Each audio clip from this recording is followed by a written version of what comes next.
Hello, I'm Austin Baker of Baker's Dozens Productions, and welcome back to another episode of Exploring Experiences.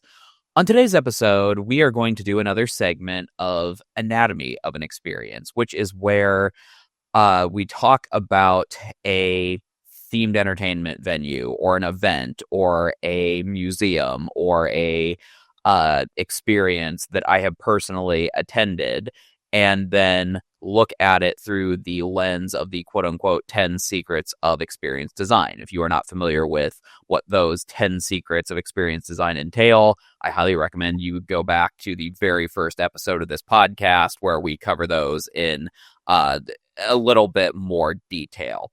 The topic of today's episode is one of my personal favorites. Honestly, it's one of my favorite museums in Indianapolis, Indiana. And that is the Kurt Vonnegut Museum and Library. So, in case you're not familiar with the Kurt Vonnegut Museum and Library, it is a smaller museum here in Indianapolis, Indiana. It is right downtown. I think they just moved in 2011. They had a different building before that. But it is a museum that is specifically about the author Kurt Vonnegut and his works and some of the themes that keep popping up in his works and things that he was passionate about, social issues and things of that nature. So it's a really small museum. However, I would say it's really, really impactful and really well designed. So the Kurt Vonnegut Museum and Library, I'm just going to go ahead and read off of their wiki page, just because they summarize that way better than I ever possibly could. So it says here that the Kurt Vonnegut Museum and Library started with an idea in 2008 to commemorate Vonnegut's legacy and a generous donation by Katz and Corin PC. In 2019, through the generosity of donors and supporters, Kurt Vonnegut Museum and Library was able to move to 543 Indiana Avenue, also dubbed our forever home. That is the only location that I have personally experienced the museum at. Kurt Vonnegut Museum and Library houses artifacts, art, a museum store, and books related to Vonnegut. When you visit the KVML, you'll be able to see Vonnegut's typewriter, Purple Heart, reading glasses, artwork, and other personal items loaned by the family. We also house original exhibits related to Vonnegut and galleries dedicated to veteran artists. The KVML is not only a building full of artifacts. We strive to be a community asset, offering classes, workshops, and a gathering space for our neighbors on Indiana Avenue, Indianapolis, and beyond. So as you kind of see there, they are a little bit more than just a museum. Yes, they have that sort of standard traditional, you go in and you read facts and the history and the timeline about, certain exhibits and certain historical events. But there is so much more going on there. Now, if you're not familiar with Kurt Vonnegut himself, I would argue you should be. He is one of the probably most unique authors in recent history. I believe he died in 2007, I want to say, either 2007 or 2008. So, he was a veteran of World War II, which kind of, influenced his worldview. And you can see that in his writings after he got back from the war. He was a POW, a prisoner of war, from, I believe, the Battle of the Bulge. And obviously he survived. He came back to America. And he became this author that was famous for his sort of dark humor and wit and his satire. So, some of the books he's written, Bluebeard, Jailbird, Cat's Cradle. The one he's most famous for is Slaughterhouse-Five. That's the one that I think most of you have probably heard of, if not read before. But the reason there is a Kurt Vonnegut Museum here in Indianapolis is because Vonnegut called Indiana his home for a small portion of his life. So just for the record, when I was a teacher, I took my students here because it was one of the only museums that offered free admission on the first Monday of every month. So I used to take my students here and we'd do a little case study. I'd have them write a reflection paper on it because it is a local museum that I thought that they should experience. So, for the record, I absolutely love this place. It is one of my favorite museums in Indianapolis. I think it is really well done. I think the message is poignant. I personally really enjoy it. However, that is not what we are here to talk about. We are here to talk about how the Kurt Vonnegut Museum and Library measures up through the lens of experience design and its best practices and techniques. So, without further ado, let's dive right into the 10 secrets of experience design and look at the Kurt Vonnegut Museum and Library. So we always start off in this segment with multisensory design. So how well does this particular experience utilize the five senses? So sight, sound, taste, touch, and scent, right? And I will say that the Kurt Vonnegut Museum does a really good job of utilizing the five senses. Now it is a small institution, as I mentioned before, so they don't have the big budget of something like the Indianapolis Children's Museum or the Smithsonian or anything like that. So they work with maybe a tighter belt and maybe, don't have the ability to create as big budget, flashy multisensory experiences as some of those other institutions, but they still do a pretty good job. So first up is sight, right? So how visually appealing is this museum? And I will say it is incredibly visually appealing. So I will even go as far as to say that this is one of the more impressively branded museums that I have ever been to. So like one great example, Kurt Vonnegut, he had this logo, this symbol that he, put on some of his books and his sketches, and that he signed stuff off with some of his letters. And I kid you not, it was called the Sphincter. And I have one of his books right here, so you can kind of see it. So you see that little crisscross in the middle there. Yeah, that is the Sphincter logo that Kurt Vonnegut had put on a lot of his stuff. And so it's all over the museum, right? They have like framed images of the Sphincter drawing hanging on the walls. The floor numbers, so like where it says like floor 2 when you get off the elevator, it says FL, and then the O's are both the Sphincter logos. They have it randomly painted on stuff, so like there's a record player with a record inside of it that you can actually you can play and listen to, and at the center of the vinyl record is also the Sphincter logo, right? And another thing that they do really, really well visually with their branding is that a lot of the text that is on the walls in the different exhibits is made to look like Kurt Vonnegut's actual handwriting. And so, again, another example, you see I have Cat's Cradle here, and that sort of handwriting font that is all over the museum in different colors, but it's made to emulate Kurt's handwriting. And so that gives it this sort of extra layer of, I call it playful grittiness, right? Like it feels like, it feels almost guerrilla, like somebody just came into the museum and scribbled all over the different exhibits and the different info tiles and signages and stuff like that. But it's part of the brand, right? It is part of the brand, which in this case is Kurt Vonnegut. In terms of visual appeal, much like Vonnegut's own sort of his own sort of writing style, the museum is very colorful, right? And so like, the paintings that are on display, they are, vibrant and full of colors that are very eye-catching and that pop. The cafe, the one time I was there, it's not a cafe, it's a bar and lounge, I believe. The bar and lounge, it had like strings of flowers just hanging from the ceiling all over, and that was kind of visually like, oh, okay, that's different, but that's also really cool and colorful. The Slaughterhouse-5 exhibit does a really good job of using color as well. You've got this sort of on the video, I'll put it on display here, but you have this sort of red and black aesthetic all over. And so like there's like a giant wall with, of course, writing that looks like it's his handwriting, that is red, and then it's got this sort of underlying bar of black at the bottom. And so that's part of the Slaughterhouse-5 exhibit.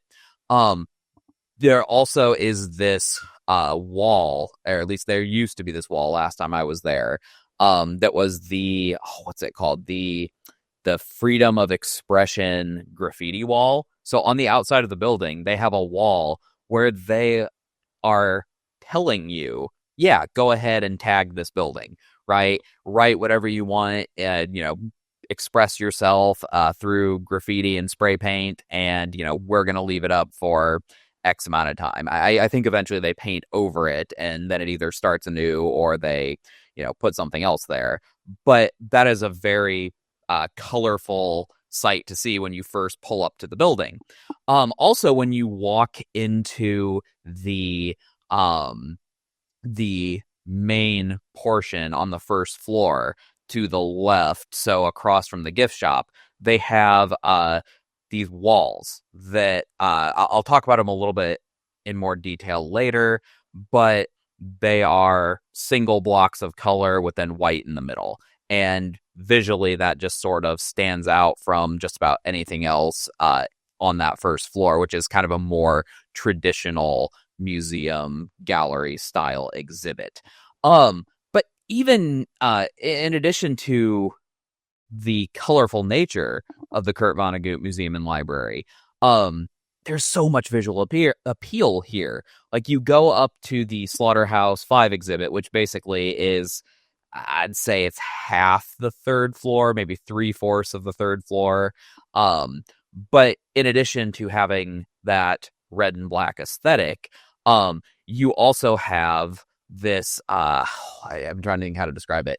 It's a part of the exhibit that looks like a building that has been bombed, or a bunker that has been bombed. Again, I'll put a picture in the video, but think of like, your standard World War II movie where you're watching and a bomb gets dropped on a bunker and it explodes, and, half the wall is there, and you've got rebar sticking out, and, it's just, there's, rubble all around. It is designed to look like that, which is very fitting because obviously Slaughterhouse-5 is about World War II. Also in that section, you have actual artifacts from the war.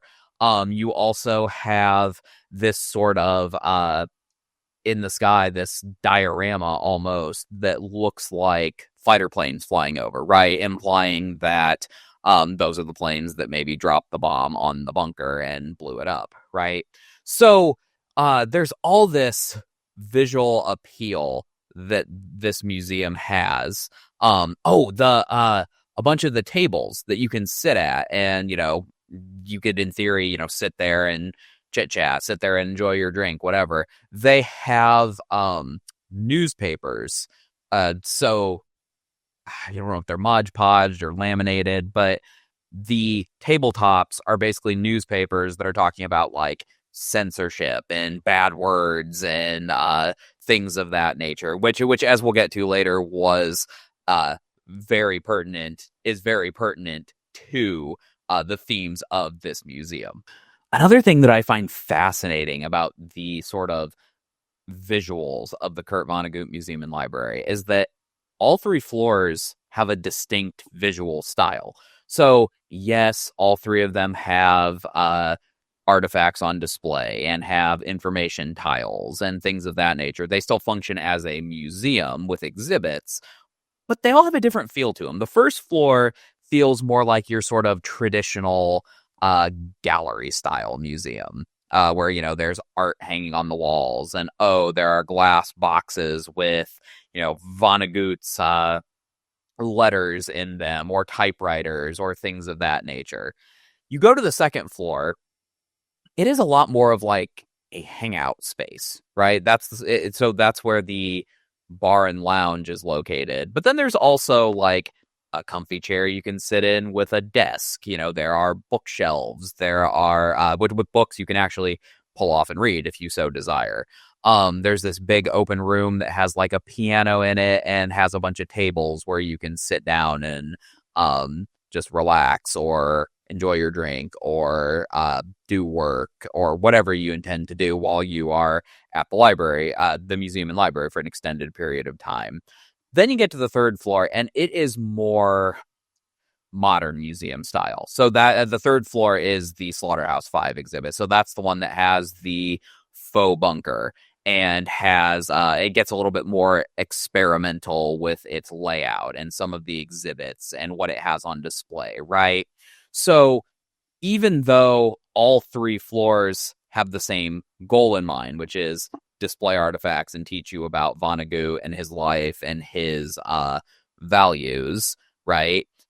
They do it in three distinct visual ways. So in terms of sound, it's present, though it's not quite as extravagant as a lot of other experiences I've been to.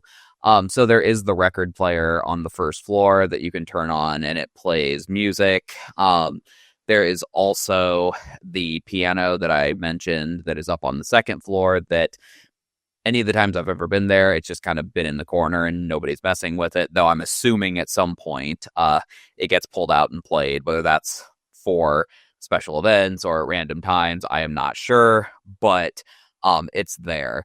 But one thing that they do really, really well with sound, they have this thing called CMI City Sounds, okay? So there's this QR code that is posted on the wall in a couple places that you can scan with your phone, and then it pulls up a YouTube video of music that you are supposed to listen to while you're in the Kurt Vonnegut Museum and Library, right? So I checked it out, and it's kind of like this eerie, haunting, atmospheric orchestra music that I think it works really, really well, particularly in the Slaughterhouse-Five exhibit. The rest of the museum, I mean, yeah, it works. It's more ambiance, but it really works on that third floor exhibit. Now, as far as taste goes, the Kurt Vonnegut Museum, I know they have like candy and stuff in their gift shops. Also they have what they call the I'm gonna probably butcher this, the Bokanon Lounge, which is like it's like a little place that you can go and get drinks. I know they serve like cocktails there. They serve, like non-alcoholic drinks as well. And that's the space where you can rent out for like weddings or meetings and stuff like that. Every time I have gone to the Vonnegut Museum and Library, I have been with a group of students. So obviously I have not indulged on anything of that nature. So I can't really speak to taste. However, I know it is present. So I'm just going to leave this one completely neutral and not score it either way. So moving on to the sense of touch, of tactile, there is surprisingly a lot of tactile experiences here at the Kurt Vonnegut Museum and Library. And if you've watched the show before, or if you know me personally, I'm absolutely all about that. The bunker in question at the Slaughterhouse-Five exhibit, it, is... Of course, you're not supposed to touch it, I don't think. Like, there are no signs that say not to, but it's not designed to be part of a tactile experience. However, me being me and, wanting to know, my first thought was, what's that made out of? Is that really concrete? And so I went over and, was like running my hand on it. My students were giving me looks like I was crazy, but they knew me by then. So they were kind of accurate. It's Professor Baker doing his stuff again. But yeah, it feels like a real bunker. Like, it feels like real concrete and rebar, even though I don't think it actually is. But that little display gives you this cool little tactile micro experience that you can enjoy in the Slaughterhouse-Five exhibit. You've also got stuff like typewriters that you can actually use, which, I'm big into like the mechanical keyboards and stuff like that. And so, I was all over that. Um, there's that record player that I was talking about earlier that you could actually pick up the needle and move it over and turn it on and then make it play music. There was this little I think it's a trinket box, I think, um, that has been converted. It's on the third floor, and it's been converted into a miniature diorama of, I think it was Slaughterhouse-Five, right? So you open the top and you see like a destroyed city, kind of harrowing. And then you pull open one of the drawers and there's a bunch of little miniatures of like soldiers' headstones, right? So it's very tactile, in a way you don't really expect. You've also got some of like the more fiddly things.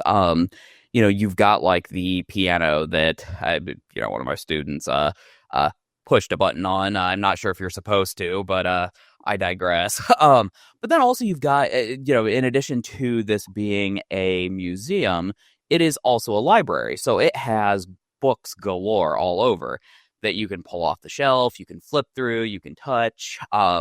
It's wonderful. So they have a lot of tactile experiences, whether they intended to or not. And I think that elevates the experience overall.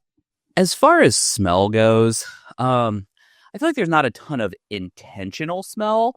There is unintentional smell, but don't worry, it's not bad smell. It actually is smell that elevates the experience, in my opinion. So because it is also a library, a lot of the sections have that smell of books, right? And if you're an avid reader or have a collection of books or physical books or frequent the library, you know what I'm talking about, right?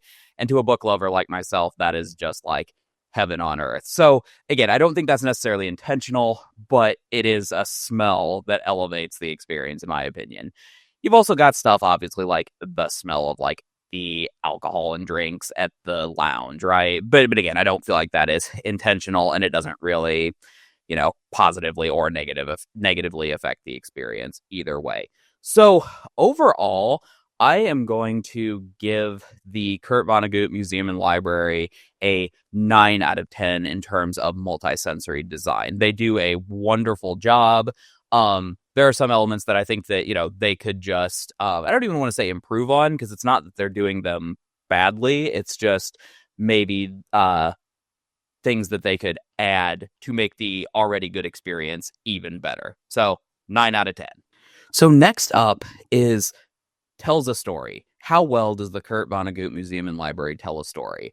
And yes, it tells not only Kurt Vonnegut's story exceptionally well, but several smaller stories that I will get into in a minute here. So I guess that's only fitting considering, he was, one of the most talented authors of the 20th century, right?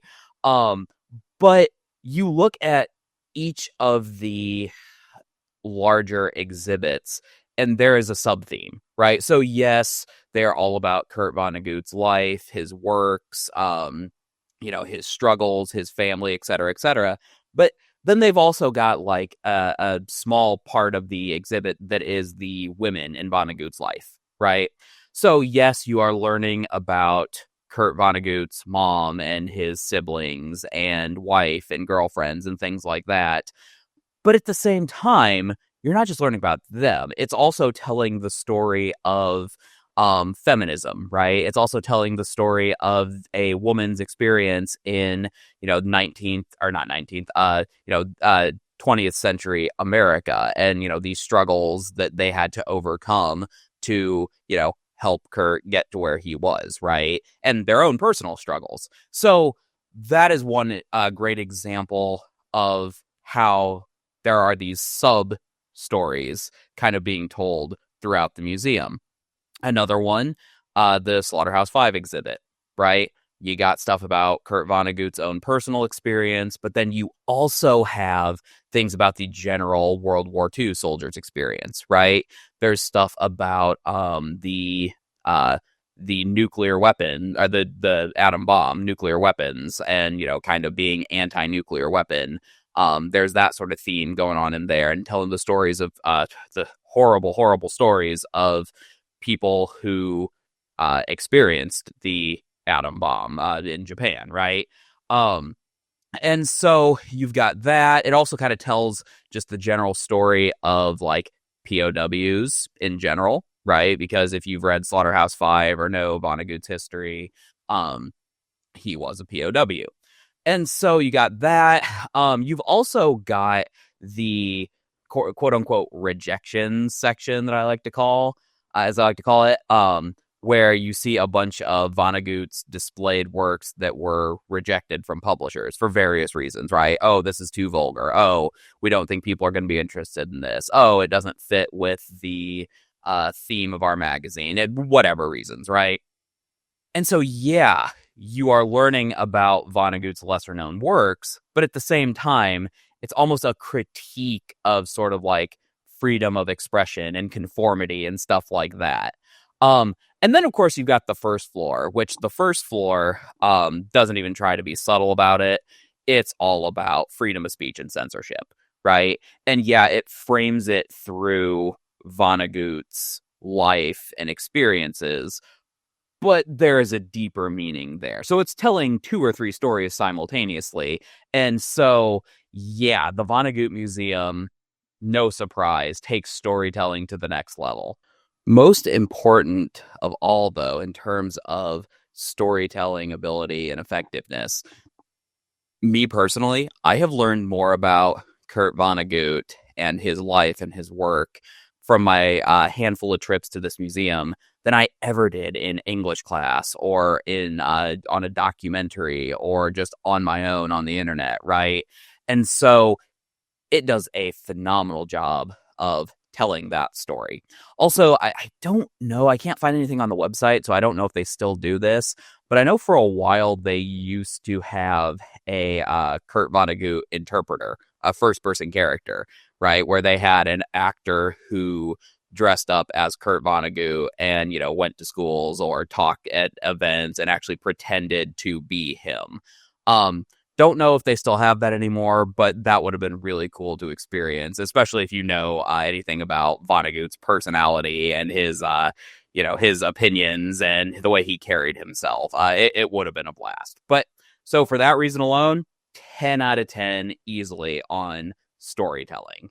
So now we come to the next category, which is whimsical unexpected. So does it fill you with whimsy and curiosity? Does it do things in a way that you don't expect them to be done?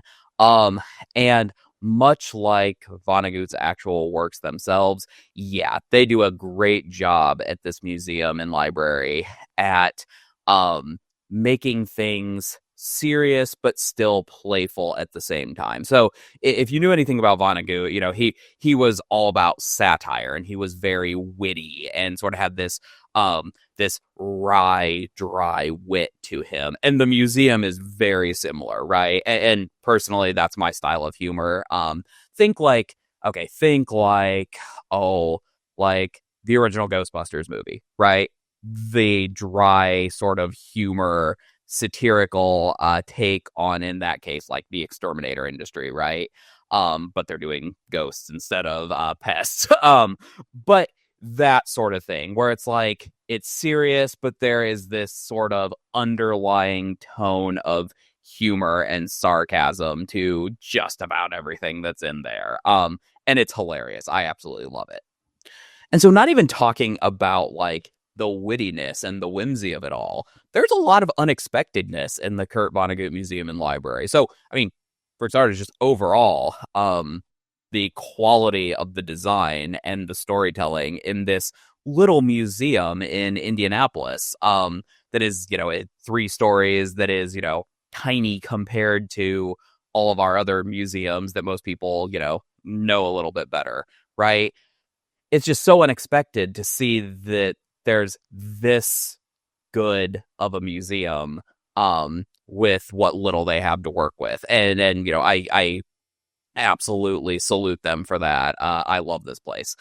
But in addition to that, the actual way the museum is designed is very unexpected, right? So it's like there's a lot of hallways and doors and corridors. It's almost like a whimsical labyrinth of Vonnegut of Vonnegut artifacts, right? Like there was one point that like my students had to point out to me that there was an exhibit like down the hall next to the bathrooms because I didn't know. One of them had to use the restroom, and they were like, "Oh, there's another exhibit down there." And yeah, it was a small one, but I feel like there's a lot of stuff here that rewards you for exploring, right? Oh, I'm going to go down this corridor and I'm going to see if there's anything down here, anything fun, right? That's how I discovered the jailed authors exhibit, right? It was down past the elevators. So had I just gotten on the elevator and not continued downward and explored a little bit more, I wouldn't have found it, right? The record player that I had talked about, all of my other students, like 90 some percent of my students were like, "Oh, okay, it's just for display only." But then there was that one student that was like, "Wait a minute." And he picked it up, moved the needle over, turned it on, and sure enough, it started playing, right? It was a pleasant little surprise. And it's the little quirky things like that that really make this experience so wonderful. Another thing that was just so unexpected, kind of took me by surprise, that again, I wouldn't have even noticed had I not continued down that hallway and found the library section of the institution, right? A lot of their books actually have bookmarks in them that have information about the author, the book itself, maybe why it was controversial or significant, or its core themes and stuff like that, right? This just very, very intricate attention to detail that, again, you could completely gloss over if you were just looking at the main museum exhibits, right? And so that was something that was completely unexpected and just blew my mind the first time that I encountered it. Also, the jailed authors section was also kind of crazy too, where I was just looking at these bookshelves, and then there was a book that was quote unquote behind bars, right? And in this case, it was Nelson Mandela, right? Which, if you know anything about Nelson Mandela, he he was jailed for his in South Africa for leading the anti-segregation movement in that country, right? And so his book was put on display behind bars as sort of like a protest to censorship. So I want to get back to the sort of whimsical and satirical nature of some of the displays at the Vonnegut Museum real quick. So again, one of my favorite ones that I have a picture on my phone. I want to get this printed off and hung up in my office here. The quote says, "Beware of all enterprises that require new clothes," right? And it's written on a replica of Kurt Vonnegut's desk in that font I was talking about earlier that looks like his own sort of handwriting. And I just absolutely love that, right? Where it's like, because we've all been there where you, go to a job interview and it's like, oh, okay, I don't have, a nice tailored suit, right? Or, like when I worked in fast food way back in college, I had to buy basically a completely new outfit, right? I had to get the special shoes that that were anti-slip shoes, so I didn't slip on the grease and degreaser back in the kitchen. And of course that came out of your paycheck, right? Because they're not going to give those to you for free. But whether it's fast food or working at a factory or going to a business office and having to buy a bunch of, suits and ties and suit jackets and stuff like that, right?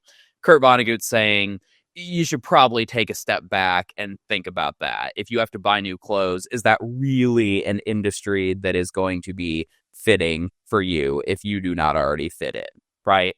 Um, Another thing of satire, I mean, his logo is called the Sphincter, for crying out loud, right? And for any of you that are listening that don't know what a sphincter is, I suggest maybe you go take a refresher course on your high school biology. That is the scientific term for your rectum, I guess. Let's keep it PG here, right? And so, yeah, Kurt Vonnegut's logo that is all over the museum and on his books and a lot of his works, right, is literally called the Sphincter. And I mean, I'll grab it here again. It kind of looks like one too, right? So again, that's just kind of hilarious that that's everywhere. Another thing that they have on display on the first floor, which I'm not going to linger on this long because I don't want to, be making political statements or anything with this show. But, that we're located in Indiana. And there was a letter from then Governor Mike Pence, right? Who then went on to become the vice president from 2016 to 2021, and or 2017 to 2021, I guess, if you want to be technical. But he was the governor of Indiana before that. And so there was a letter from the office of Mike Pence that was celebrating Banned Book Week, right? Now, in the years that have followed, you could look at that for sure and say, ooh, okay, that I can see why that is on display and kind of why they might be showing that off in a more satirical way, right? But again, I'm going to leave it at that because this is not the show for that.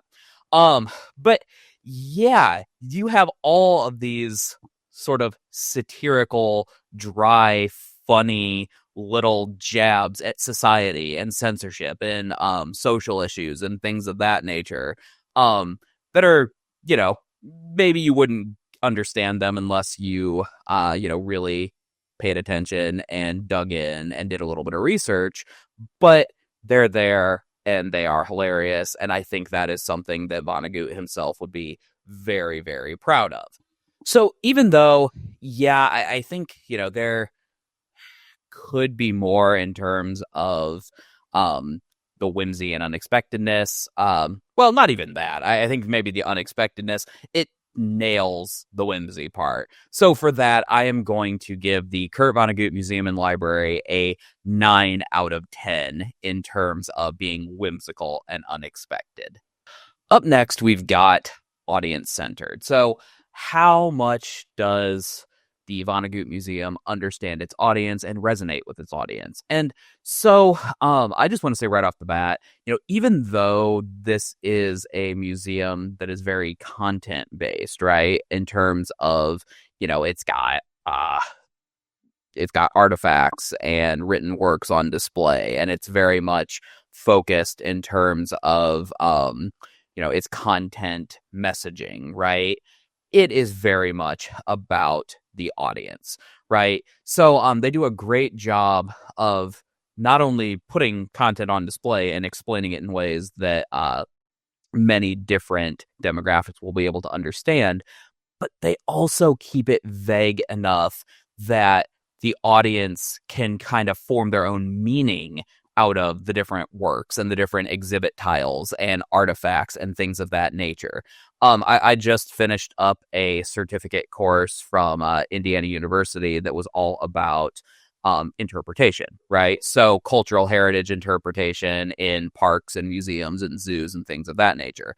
And they say the greatest thing you can do with interpretation is to put something on display, come up with information, and present it to your audience, give them the facts, give them the different perspectives, but give them something that they can latch onto that gives it meaning to them personally. And I think the Vonnegut Museum does a great job with that by bringing in these sort of universal human topics such as censorship and freedom of speech and satire and political activism and equal rights for all and things of that nature. So on that front, they do a phenomenal job in creating something that is audience centered. So, if you've listened to my most recent episode of this podcast, which was all about audience-centered experiences, you will remember that it's not just about knowing your audience, it's about reaching them. And one of the best ways you can do that is by being involved in your local community. And the Kurt Vonnegut Museum does this really, really well. They partner with the National Endowment for the Arts to do sort of literacy and reading programs around Indianapolis. They host these quote unquote teaching Vonnegut workshops, virtual workshops that are meant for teachers or museum professionals, or really, actually, they're open to anybody. They may be specifically focused on teaching, but you could just go if you have a passing interest in Vonnegut and want to understand better what he did and his work. So, yeah, they have those workshops. They also sponsor like book clubs and book discussions with local bookstores and libraries. They have been very outspoken against the banning of books and the sort of political organizations that have been trying to do that in the state of Indiana. They also do things like book signings. They host author meet and greets at their institution. They've also, when I was there the one time, they had a sign-up sheet to be a writing tutor for students at Indianapolis public schools, right? So they are very, very involved in the local community. And so that is another way that I would say they are very audience-centered, and they really kind of put their money where their mouth is. They're not just preaching about things like literacy and freedom of speech and the importance of reading. They are actually going out and promoting it in the local community as well. And that's going to get more eyes on them. That is going to get people more interested in their mission and hopefully get them to come to these events and, check out books from the library and experience the museum, right? So on that front, they are really, really audience-centered as well.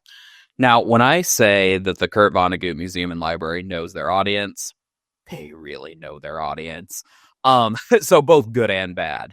So if you recall, not too long ago, 2023 actually, there was this sort of miniature movement going around the country of political activist groups that were trying to ban books from school libraries, right? That they deemed inappropriate. And again, I'm not going to linger on that just because this is not the place for that. But in response, the Kurt Vonnegut Museum and Library, they sent out in their newsletter this, their email newsletter, I believe, this really long critique of basically people who ban books, right? And, they were obviously that's something Vonnegut was very passionate about, was anti-censorship and freedom of speech and freedom of expression. And so they felt this need to send out this statement, an official statement from the museum and its employees that said, we do not condone this. It's not what Vonnegut would have wanted, et cetera, et cetera. In response, one night, a masked suspect came up to their museum and threw a brick through their front door, which was made of glass, and shattered it completely. And they had to, I can't remember. I think they shut the museum down for like a day or two, and then they had you had to come in the back entrance or something like that. So they definitely struck a nerve. They reached their audience. In that case, maybe not the audience that they were critiquing. But in response, their audience that they were trying to reach, their sort of core audience, responded just immediately. They were getting donations out the wazoo. They were getting all these support messages from social media and, public statements from local politicians and stuff like that. And so, yeah, that incident showed that they understood both the audience that they did not appeal to and the audience that they did appeal to. And so, thus, to me, that says they know their audience very, very well. And in addition to all this, they're still doing your typical audience-centered museum sort of experiences, right? They are, hosting events. They are allowing members and organizations that obviously pay them or that they support, all right, to rent out their facilities for their own events and conferences and retreats and weddings and whatever, right? So they're doing that sort of thing. Also, something that I really love about this place is the fact that they are also a library, right? I keep calling it a museum, right? But it is the Kurt Vonnegut Museum and Library. So if you are a member of the library, you can go in there and check out books, right? And that to me is just really cool, right? To have this little almost a curated selection of books that fit with the themes of this institution and this author that, if you remember, you can just go in and check out at any time, read, bring back, and then, maybe discuss it on, on forums online, or if they do like a book discussion or whatever, right? To me, that is very audience-centered. You are getting to borrow, in essence, you are getting to borrow pieces of this museum's collection, which is something that a lot of museums don't let you do. And so I think that is really cool. So for the category of audience-centered design, no question to me, the Kurt Vonnegut Museum and Library knocks it out of the park, 10 out of 10 solidly. Now we come to the category of engaging or engagement. Now, as I talked about in my 10 Secrets podcast episode, and that I will talk about in a later episode when I get to engagement more in depth, I'm talking about, are people paying attention and understanding and finding meaning with the content you are putting in front of them or the experience you are putting in front of them, in this case, the museum and library, right? Or are they just kind of superficially, glossing over it? Maybe they read a few things, go home, and never think about it again, right? And the way you engage an audience, well, there is no one way to engage an audience. There are many different ways. That's kind of the point. And I kind of saw this in real time, right? When I would take my students there. So, mainly the main reason that I took students to this institution was I taught a class on experience design, and it was a gen ed class. So this, was not just majors and minors. These were people from all different walks of life, all different departments, studying vastly different things. But I basically wanted to show them in real life how experience design could be done, in this case, in a museum setting, right? And the Vonnegut Museum, they do the first Monday of every month is free admission. And so the class always fell on a Monday. It was a Monday, Wednesday, Friday class. And so it was like, oh, okay, I don't have to, ask students to pay out of pocket to go here, and I don't have to ask for money from the university to go here. We can just, meet up there, and they can go through this experience for free. And then, of course, I had them write a reflection about it afterwards, talking about if they noticed anything we talked about in class on display, or how they felt about the museum from an experience design perspective, right? And it was hit or miss with them. I'll just be honest. As much as I love this place, right? I love the Kurt Vonnegut Museum and Library. It didn't resonate with all of my students. Now, it did some, right? I kind of noticed in the reflections a pattern that the ones who were more into art and literature and experience design and museums and social activism in general, they had nothing but good stuff to say about this place.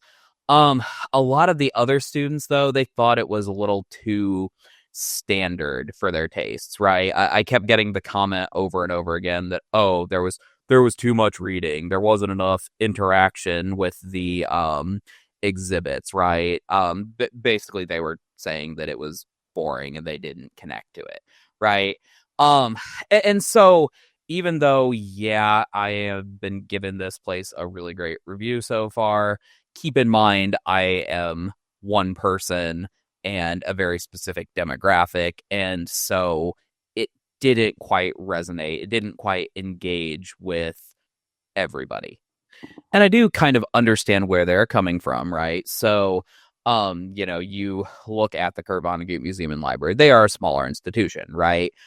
So they are not going to have the funding and the slush that a place like the Children's Museum of Indianapolis or the Idle Jorg or someplace like that has to create these sort of big bucks installations that have all these crazy interactives and screens galore and physical immersive environments and things like that. So I do kind of understand, this is more of a standard museum. And also my kind of counterpoint to that is like, it's about Kurt Vonnegut. It is about an author. In my opinion, like, shouldn't that include a lot of reading? Like, I feel like that's very fitting.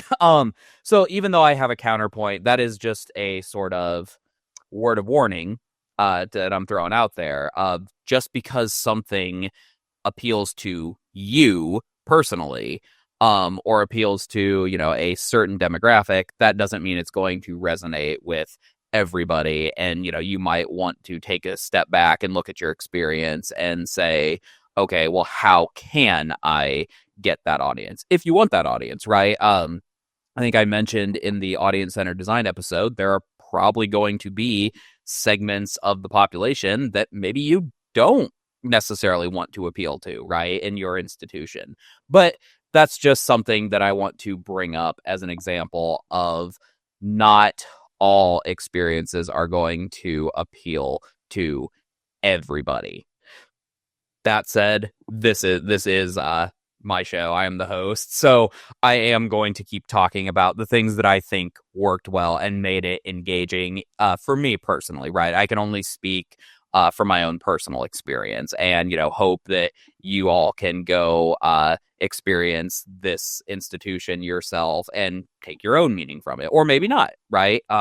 It may not appeal to you at all, but I just want to share my experience and why I feel it is so engaging. And one of the things that I think that they do really well is, yeah, there is a lot of reading. However, a lot of the exhibits now, last time I went, they have a little QR code posted next to the exhibit that you can use your phone to, take a picture of. And then it takes you to a little YouTube video or a sound clip that basically describes the exhibit, what you are looking at, the artifacts in an auditory sense, right? So if you don't want to read, you can listen to two people chatting about the significance, right? And so I think that helps immensely. Also, one of the biggest issues that I see in the experience design world is people trying to figure out, and this is going to make me sound like a boomer,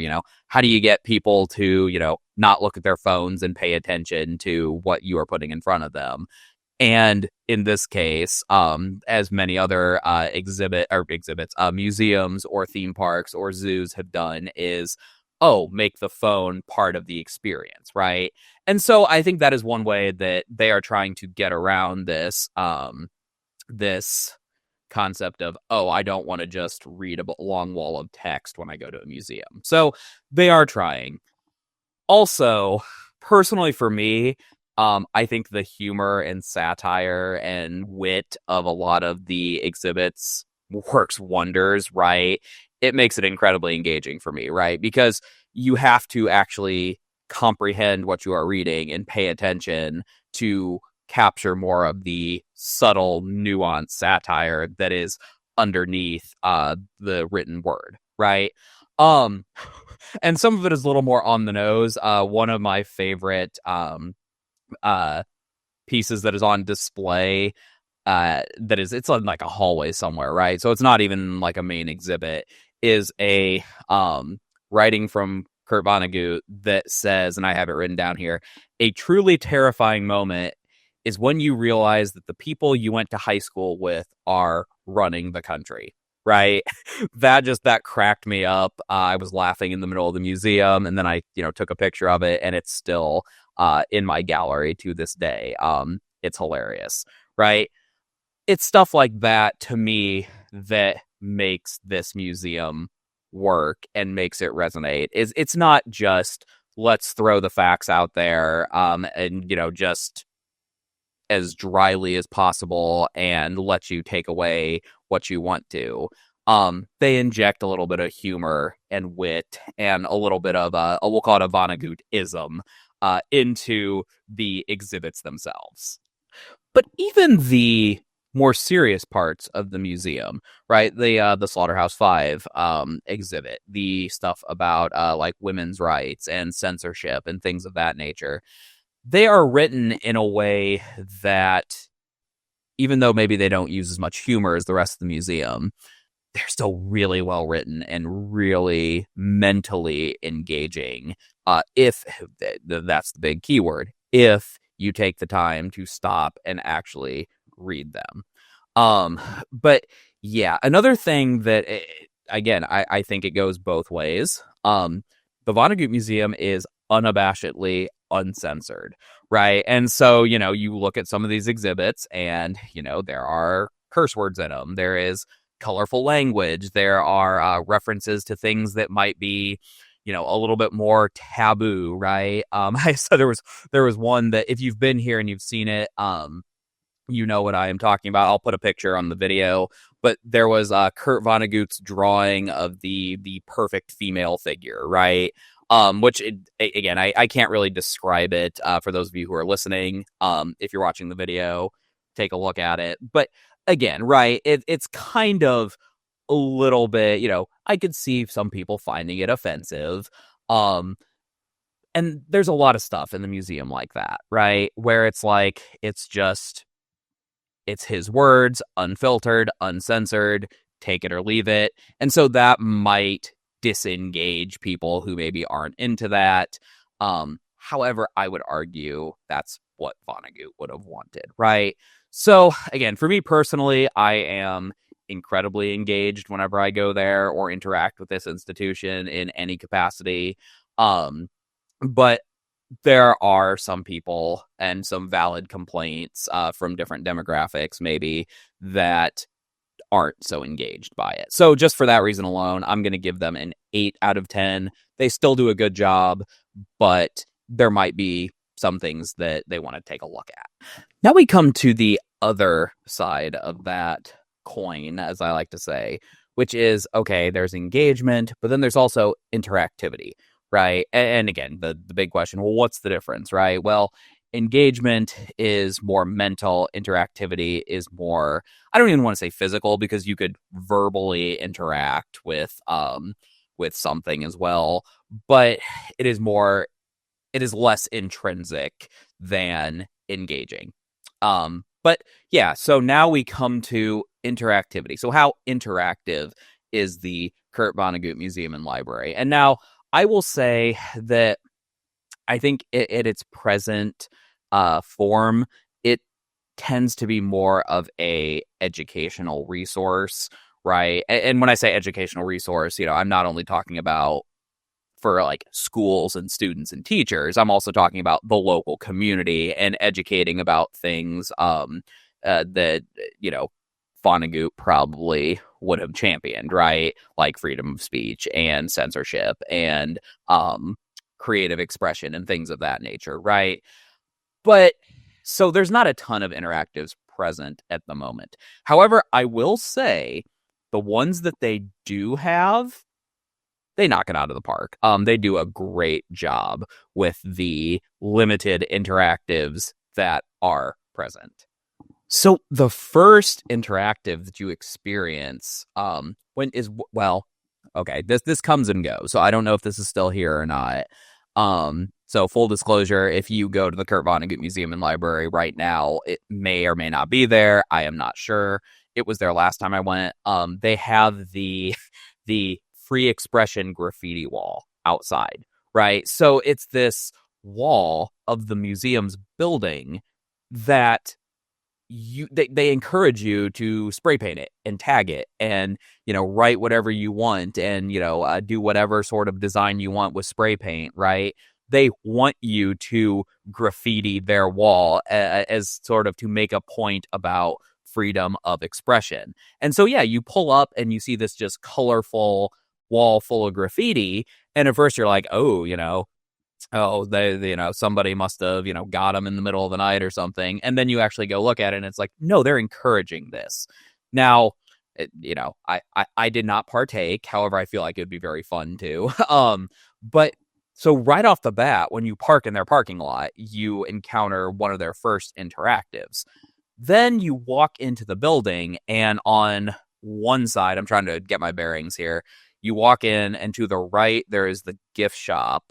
And then to the left, they have the free expression wall, right? Where they basically have a handful of questions that are prompting their visitors to answer.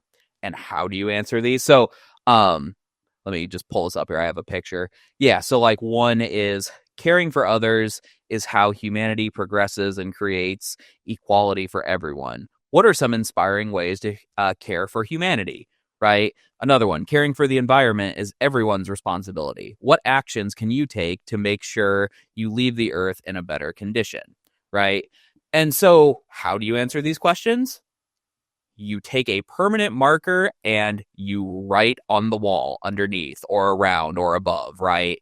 And you leave your own, no pun intended, you leave your own mark on this exhibit that anyone can read.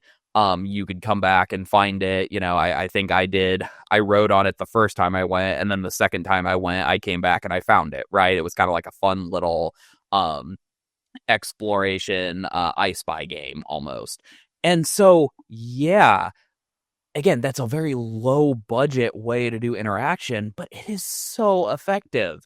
And again, in the video, I'll put the picture that I took up on the screen, but it is so jam-packed, you struggle to find a spot to even write anything. And so that's how popular of an interactive that was. And so I mentioned the books several times over. Now, like I mentioned before, if you're a member, you can check out these books and, take them home, borrow them, and then bring them back when you're done.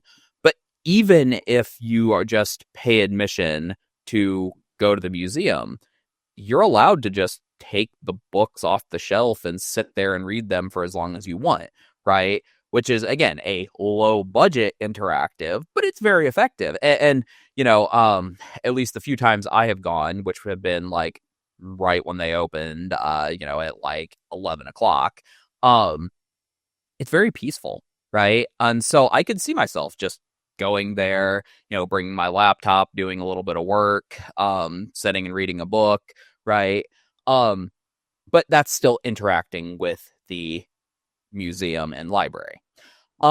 Another thing, they've got a replica of Kurt Vonnegut's desk on display that they encourage you to like sit at and basically pretend you're him, right? And you can take photos or do whatever you want, right?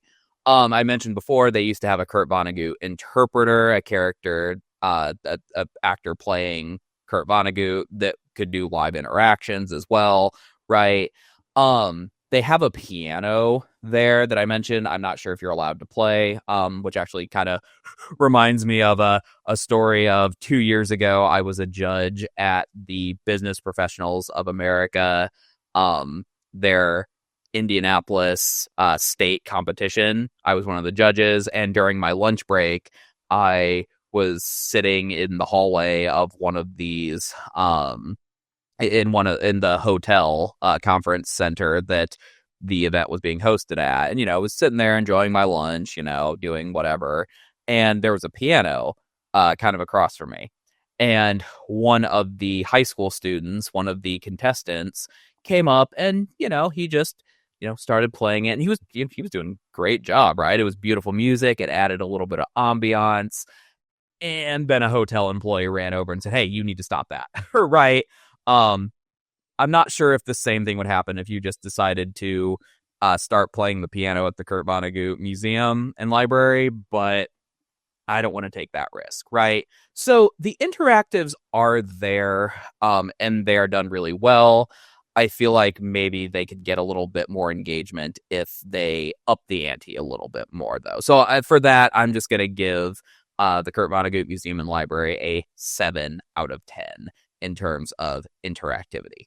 Now we have the category of transformation, or how transformative or transformational is this experience, right? And I think my shorthand I always told my students was, does your audience member, are they different when they leave than they were when they stepped into your doors, right? Or first started interacting with your experience, right?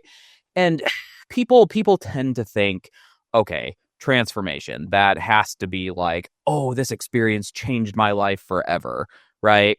That's not what we're talking about when we're talking about transformation. When we're talking about transformation, we are talking about changing something, right? Changing something with your audience. Now that can be emotionally, right? Okay, you want someone to exit your haunted house feeling afraid, right? And scared and disturbed, right? And so if they walk in happy and then walk out scared, they have been transformed, right? That could be culturally, right? You have a event or a museum exhibit or whatever that is trying to spread awareness of a specific cultural or social issue, right? And your audience leaves buying into the message that you have put in front of them, right? They have been transformed. But then you also have intellectual transformation, right? Which is as simple as, did they learn something, right? Did they learn something new that they didn't know before? Did they pull meaning out of your experience that they are then going to take forth into their lives and do something with, right? And so I think on that third one specifically, the Kurt Vonnegut Museum does an excellent job of being a transformational experience. I can speak from my own personal experience. I was aware of who Kurt Vonnegut was previous to my first time walking into this museum. But now I own many of his books, right? I have done more independent research. Students have said that, they didn't even know who this guy was until I took them there. And then they started doing their own research afterwards and learning more about him. The way it talks about the experiences of POWs, prisoners of war, during World War II is very impactful and harrowing to me. So it's not graphic, right? That's the crazy thing. It's not graphic or horrifying in the sense of something like the images you see at the Holocaust Museum in DC or the Civil Rights Museum in Memphis, Tennessee, right? But it is still impactful and horrifying, using nothing but written language, nothing but words. And that to me is just like, as a writer myself and someone who likes to, a writer and educator, it's like that sort of an impact just with written words. That is like the gold standard, right? And every time I go, I walk out asking, well, what can I do? Right? What can I do to help fight against censorship, to help keep freedom of expression alive, to honor Kurt's legacy, right? And so that is the way that this institution has transformed me personally. I can't speak for anyone else, right? But from this one uh, audience account, I would say yes, it succeeds at being transformational, particularly in terms of intellectual and cultural transformation. And perhaps most significantly, in my opinion, is the fact that I can't stop talking about him, right? I am doing a podcast episode um, dedicated to this small museum and library here in Indianapolis. And we'll get to this more later, but the next episode of this podcast will continue this conversation in a very unique and fun way that I am excited for. But I digress. We'll talk more about that later. But anytime someone asks me, hey, what are some things to do in Indianapolis? You got to go to the Kurt Vonnegut Museum and Library, right? When someone asks me, oh, what are your favorite local museums? Kurt Vonnegut Museum and Library is always on that list, right? I've had students ask in the past, well, where could I go get an internship? Kurt Vonnegut Museum and Library is always looking for volunteers and maybe even some interns, right? Go get connected. So, yeah, to me, I think that is the biggest testament of the transformational impact this institution has had on myself personally, is the fact that I keep recommending them to people, right? They are always at the forefront. We were doing I was going back through some of my old documents not too long ago, and I see that like when I was part of the United Way fundraising committee at the university, one of the institutions that I reached out to for a donation, Kurt Vonnegut Museum and Library, right, for our silent auction. They I think they gave us some tickets that people then bid on. And the person who won was actually, I delivered the tickets to her, and she was like, oh yeah, we're so excited. I absolutely love, I love going to the Kurt Vonnegut Museum, and my daughter is obsessed with his work and stuff like that. So yeah, I can only speak from my own personal experience, but it seems like this place has had an impact on lots of people around the local community. And so for that, they get a solid 10 out of 10 for transformational. Next up, we've got the category of evokes emotion. Now, in one word, does the Kurt Vonnegut Museum do a good job at evoking emotion? Yes, it does. The crazy thing that I don't think I mentioned so far, I mentioned that this is a smaller museum, and maybe it's located in one building with 3 floors. You probably only spend maybe 2 hours here to get through everything, right? Maybe 3 if you really want to read every single word. So this is not the sort of museum experience where you're there all day. Now you could be, right? You could hang around and get a drink at the bar, or again, bring your work laptop and hang out in the lounge and work there. Or you could be, a member who's borrowing a book and just hanging out there, right? This is like a 1 to 3 hour experience, but it has this much impact. And I think a large part of that is because of the emotions it does evoke. Now, obviously, I've already kind of talked about the humor and wit kind of in great detail. And so, I won't linger on that too much. But obviously, humor makes you laugh. It, makes you feel good. It makes, it gives you a chuckle, right? But it's not all funny, right? It's not all satire. So, the Slaughterhouse-Five exhibit, for example, does a great job at making you feel the horrors of war. It makes you feel sympathy and even a little bit of anger, right? The fact when you read the prisoners of war accounts and stories, and you read the accounts and the poems and short essays about the horrors of the nuclear bomb, right? It makes you feel a whole slew of emotions, from anger to horror to, being just so disgusted with your fellow man. So you go through the whole slew of emotions. But then also, it's kind of interesting, even though the Slaughterhouse-Five exhibit does give you, the sense of war is horrible, it's also got a little bit of a hint of patriotism in it, right? So, you go and you see um things like Kurt Vonnegut's Purple Heart, right? You read about his military service. You read about his life after the war and how his experiences during World War II kind of changed him into being the man that he was, right? And so even though you have the standard, war is horrible, nuclear weapons are devastating and horrific, right?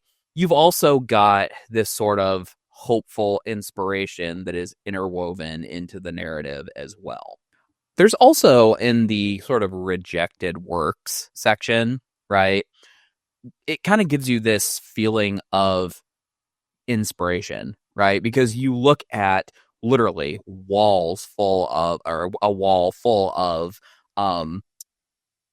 work from Kurt Vonnegut, who again is this beloved, well-known author, arguably one of the most impactful of the 20th century, and you see all of his works that got rejected, right? And to me, as a writer, right, that gives me a little bit of inspiration. Like, okay, maybe I won't feel so bad next time my short story is rejected by a magazine. Maybe I won't feel so sad the next time I'm told that I need to, completely scrap and rewrite a chapter, right? Because, well, if Vonnegut got rejected and he was told his work wasn't good enough, well, then maybe someday my work will be as well known. That's kind of a shot in the dark, but you never know. It is very inspiring to see that even one of the greatest authors of our time faced rejection and faced dejection and was told that he wasn't good enough, right? That is a really cool thing to see.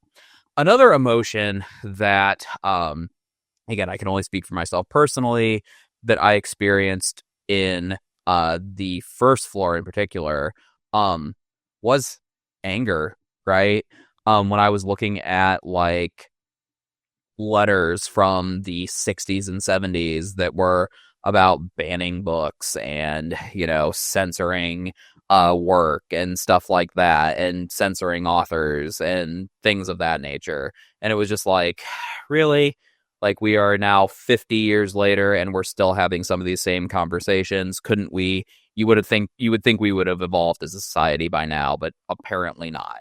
Interestingly enough, though, the one emotion that I did not expect to feel from going to this institution was a sense of belonging, right? As I was, looking at specifically the free expression wall, right? With those prompted questions that everyone was writing their answers to on the wall in permanent marker.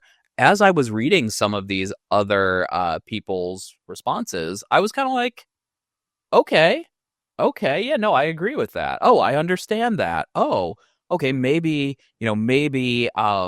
people in our local community are a lot more like me than I had originally thought. Again, kind of to get real here, in the last, oh Lord, really since I've been an adult, which is, maybe this is an experience that everybody has when they become an adult.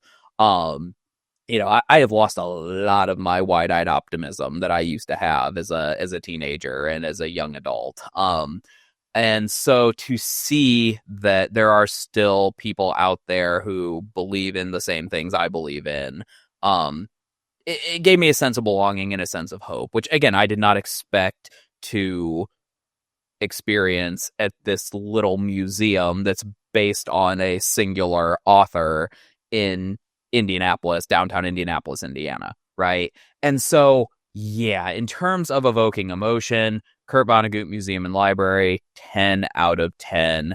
I dare you to go to this place and not feel something. Now we come to layering, or how layered is an experience. Now, just quick refresher on that. When I say layered experience, I'm talking about, are there multiple channels and multiple pathways to get different demographics to your end goal, right? Which, again, I cannot speak for the Vonnegut Museum, but I'm assuming there is some sort of educational goal in mind there, right? And so, is there multiple different pathways to get people to learning about Vonnegut, right? Now, again, I have to ding it slightly just because, going through all those reflections of my students who, were, in the, Lord, the 18 to 22 age demographic, right? There were a lot of recurring complaints that, oh, there was too much reading and I didn't really fully understand, the point of some of this stuff. So, I got to ding it a little bit for that just because there is a pattern. Even though I personally um, feel like it did speak to me. But again, that is me as oh, good Lord, that is me as a 30 something native Hoosier straight white male, right? I can only speak for my own demographic, but it did resonate with me. Um, and so, yeah, so I think the big question that they got to ask themselves is, okay, well, how do we get that appeal to Gen Z and Gen Alpha? Because I feel like even when I took my students there, a lot of the people that I saw were either, the boomer or Gen X demographic. I think there were a few millennials in there as well. Again, I never went when it was super busy, so I could be completely wrong. I'm just going by what I observed, um, and what my students told me. And again, this could be maybe the specific students who took my class had a different opinion than, my colleagues in the English department if they took their students there, right? So again, just going off what I have seen and what I have observed, I'm going to ding it a little bit for that. That said, I think the Vonnegut Museum and Library does a great job at attempting to layer their experience, right? So, as I mentioned before, you have the what they call the CMI city sounds, right? That QR code that if you scan it, it takes you to a YouTube video that's playing music that gives a little bit of ambiance, right? So you as a guest can decide, okay, do I want the traditional museum experience of, well, I don't want to say silent because there's obviously people talking and stuff going on, but a more traditional gallery type experience where, there's no music and you're, maybe minimal talking and you're just kind of absorbing what you're seeing? Or do you want that sort of more immersive background ambiance by having that music play while you are looking at stuff? Again, the QR codes, I think the QR codes that give you the little audio snippets that go more in depth into the exhibits, I think that is a great way of creating a more layered experience because, again, you could just superficially read what's on the wall in front of you, or just kind of, look at the artifact or the work or piece that you are looking at. Or you could take a deeper dive and learn more about it through the audio clips, right? They also have all these extracurricular activities like the workshops, like the tutoring, the book discussions, etc. So yeah, you could go and just do your standard museum experience, but then you could also take time out of your schedule to go after hours and learn more, right? That's up to you. That is your prerogative as an audience member. Then there's also just the fact that in theory, again, I don't see people really doing this. You could go pay for admission and then just, again, go hang out in one of the lounge spaces all day, right? So it makes the Vonnegut Museum almost feel like it is more than just a museum, but more of a public space. I won't get into the concept of the third space, but if you have a minute, look that up, right? The concept of the third space. And so this institution, to me, even though you have to pay for admission or be a member to get in, normally, it feels like one of the few third spaces left that I am comfortable going with or going to, right? Also, I applaud it for not dumbing down its exhibits, right? Making them more kid friendly and putting a bunch of screens with colorful animations and having touch screen exhibits replacing all of the physical written work, or digital digitizing their library and stuff like that. I applaud them for not doing that, because I personally feel like that defeats the purpose of this particular museum. However, again, that is me personally. I'm sure there are plenty of people out there who would love to see it more, quote unquote, modernized. So again, I'm going to give it an 8 out of 10 in terms of layering, because I feel like there maybe are some demographics that they're still actively working on trying to integrate and capture with their experience, but they have a lot of different channels to reach that end goal. The final category for this episode is going to be authenticity. How authentic is the Kurt Vonnegut Museum and Library to its mission, its brand? And I will say, I do not think you could get any more authentic than what you see at this institution, for 3 reasons. Okay. So for starters, it's small. I'll explain that in a little bit in a minute here. It has Mark Vonnegut, so Kurt Vonnegut's son, on the board of directors, and the employees and the other board members, you can tell they are all passionate about what they do and the mission of the museum, which I think translates into the overall institution's authenticity. And then third, it's got stones, right? So I will explain that a little bit more in detail in a minute here, after we get through the other two items on this list. But it's got stones and it sticks to its guns. Now, when I say it is authentic because it is small, what I mean is that it does not have that sort of almost like implied responsibility that a lot of the larger museums have, which is to spread their message far and wide to as many people as who will listen. And, they don't have to necessarily worry about having a giant bottom line to keep the doors open like the Field Museum would, or the Indianapolis Children's Museum would, right? Where their exhibits are literally costing like hundreds of thousands to maybe even millions of dollars to keep upright and keep going and to keep maintained, right?